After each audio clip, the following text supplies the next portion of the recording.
දින 7න් රන්වන් පාට සමක් ලබා ගන්න.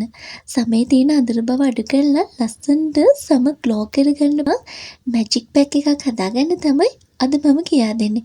මේක මැජික් පැක් එකක් කියන්නේ මේක ගන්න පළවෙනි ආලේපනයෙන්ම හරිම ලස්සන ග්ලෝ එකක් මූණට ලබා ගන්න පුළුවන්.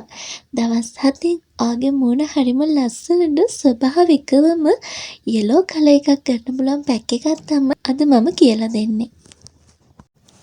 අපි දැන් බලමු මේ ෆේස් පැක් එක අපි හදාගන්න විදිහ. මුලින්ම කඩලපිටි මේස හැන්දක් එකතු කරගන්න.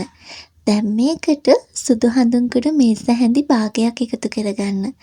දැන් පුළුවන් වෙනිවැල් ගෙටකුඩු මේස හැඳි භාගයක් එකතු කරගන්න. ඊළඟට අවශ්‍ය වෙනවා කහකුඩු මේස හැඳි කාලක්. දැන් පුළුවන් අපිට මේකට මීපැණි මේස හැන්දක් එකතු කරගන්න. ඊළඟට යෝගට් මේස හැඳි එකහමාරක් වගේ එකතු කරගෙන මේක හොඳට කලවම් කරගන්න.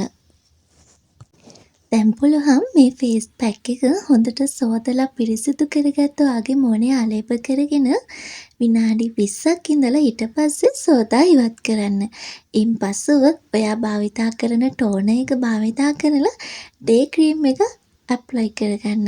ඊට දවස් 2ක් කරලා බලන්නකෝ. ඔයාගේ මූණ ග්ලෝ වෙලා තියෙන විදිහ ඔයත් විමතියටපත් වේවි.